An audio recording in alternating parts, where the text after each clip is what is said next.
If you invest anywhere in Europe, you have almost certainly run into 4 letters: VUAA. It's one of the most bought funds on the entire continent. Millions of ordinary Europeans put money into it every single month. But here is what almost nobody explains. VUAA is not Vanguard being kind to Europe. It exists because of a tax rule and a piece of regulation. And once you understand why it was built, you can see both the clever advantage hiding inside it and the one catch that nobody selling it to you will ever mention. I spent 23 years in banking, 16 of them on a bank's board. So let me give you the honest version. What VUAA actually is, the tax trick that makes it generally smart, and whether it deserves your money. By the end, you will know exactly what you own. Let me start with the plain answer, because half the videos on this never give you one. VUAA is the Vanguard's S&P 500 UCITS ETF. It holds the 500 biggest companies in America. Just over 500, in fact. The same businesses behind the famous US index. The fee is 0.07% a year. On 10,000 euros, that is 7 euros. Almost nothing. And this is not some small, untested product. VUAA holds more than 30 billion euros of ordinary people's money, which makes it one of the largest and most widely held funds on the entire continent. It also does something worth understanding, and this is where a banker earns his keep. VUAA uses what is called full physical replication. In plain terms, the fund actually goes out, buys every one of those 500 shares, and holds them for you. It's not a synthetic copy, and not a promise from a bank to pay you the return. It owns the real companies. And that matters, because some cheaper looking rivals do not. They use a swap, a contract with a bank to imitate the index rather than own it. VUAA holds the actual thing. So, in one sentence, VUAA is the real S&P 500 generally owned inside the large and very cheap European fund. And before we get to the clever part, let me show you why professionals respect this boring, unglamorous fund, with one of my favorite stories in finance. In 2007, Warren Buffett bet $1 million in public that a simple, cheap fund tracking the S&P 500, a fund exactly like this one, would beat a hand-picked basket of elite hedge funds over the next 10 years. The cleverest money in the world against the boring index. 10 years later, in 2017, it was not even close. The simple index fund grew about 7% a year, and the expensive hedge funds managed barely 2%. Buffett won and gave the winnings to charity. That is the whole reason funds like VUAA exist. For almost everyone, quietly owning the entire market beats trying to outsmart it. Which raises the obvious question. If VUAA simply holds the American market, why can you not just buy the famous American version VOO? Here is the question that trips up every new European investor. Online, everyone talks about VOO, the famous American S&P 500 fund. So you go to buy it, and your broker simply will not let you. That is not a glitch, and it's not you doing something wrong. Under European Union rules, any fund sold to ordinary retail investors must come with a specific document, a key information document, in a set EU format. The big American funds do not produce one, so across the EU, they simply cannot be sold to retail investors. And Britain, since Brexit, has kept its own version of the same rule, so it's blocked there too. So, VUAA is not a watered-down copy of VOO. It's the version that was purpose-built to be legally sold to you. Same index, European packaging. Which brings us to the clever bit. Now the genuinely clever part. And this is where being a banker helps, because it comes down to one detail almost nobody explains properly. VUAA is domiciled in Ireland. Domiciled simply means legally based. The fund is registered and regulated there. That sounds like dry paperwork, but it saves you money every year, and here's exactly why. When the American companies inside the fund pay dividends, the United States charges a withholding tax, cut taken automatically at the source before that money ever reaches your fund. No investor escapes it.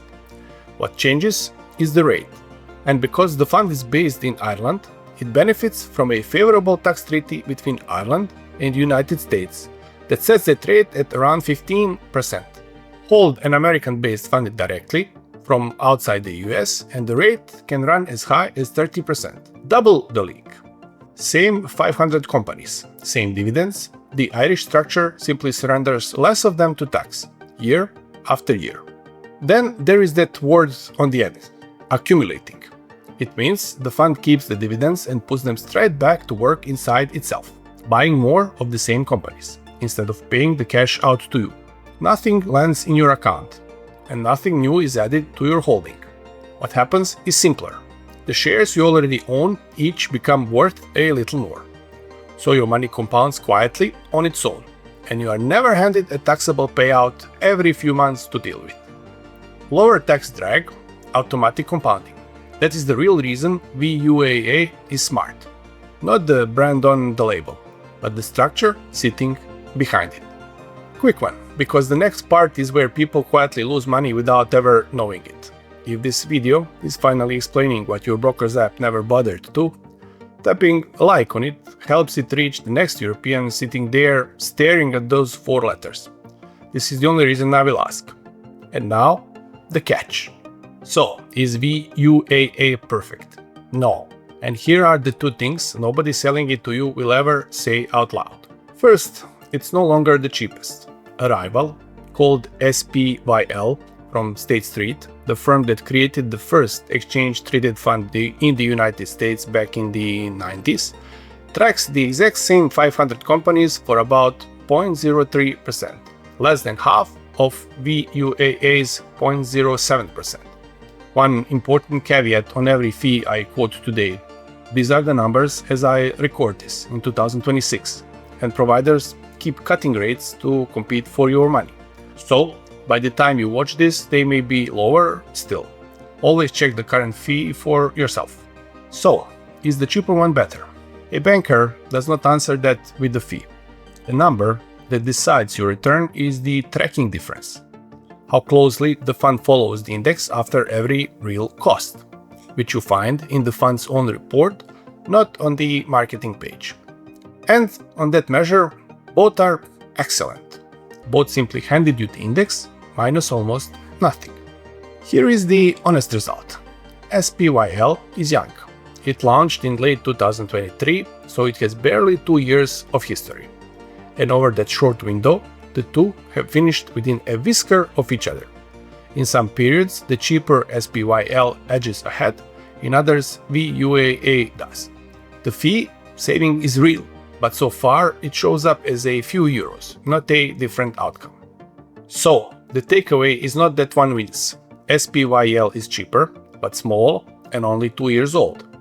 VUAA is slightly pricier, but far larger, easier to trade, and proven since 2019. Neither is a mistake. Pick the trade-off you prefer, and do not lose sleep over 0.01%. Second, and this one is bigger. VUAA holds 500 companies, but it is nowhere near as spread out as that sounds. About 95% of it is American, one country, and the 10 biggest holdings alone make up roughly 39% of the entire fund. Nvidia by itself is almost 8%, Apple another 7%. So, a small handful of giant technology names, Nvidia, Apple, Microsoft, Amazon, Alphabet, Meta, are about a third of everything you own. So, the S&P 500 feels safe and spread out, but what you are actually holding is a concentrated bet on America and on big tech, whether you meant to make it or not.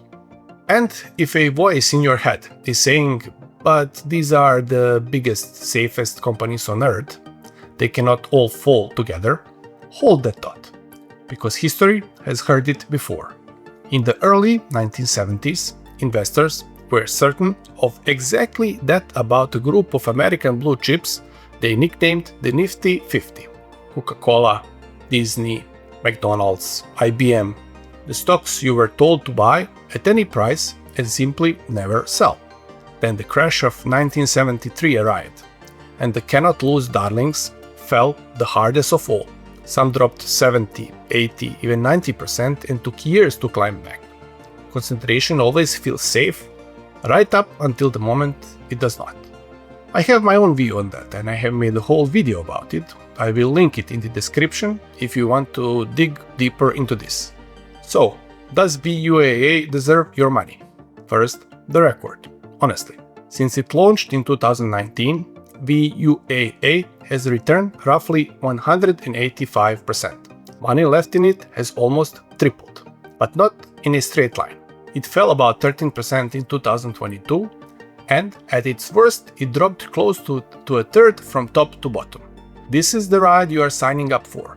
Excellent long-run growth with real stomach-testing falls along the way. So, my honest answer is a simple, low-cost, tax-efficient way to own America's biggest companies from inside Europe.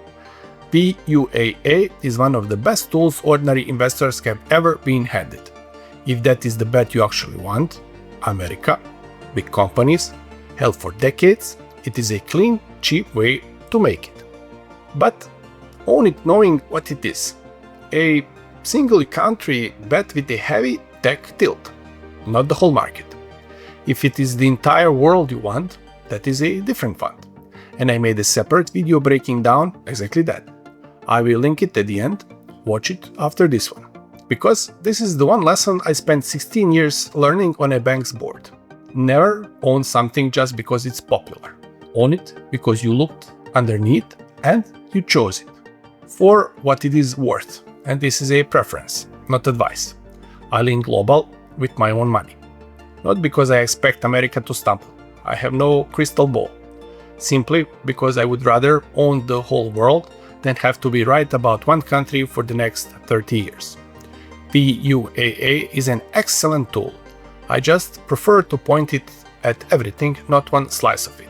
Yours might land somewhere different, and that is completely fine, as long as it is a choice you actually made. There is nothing for me to sell you here. No broker code, no affiliate link, nothing in the description, but the videos that go deeper.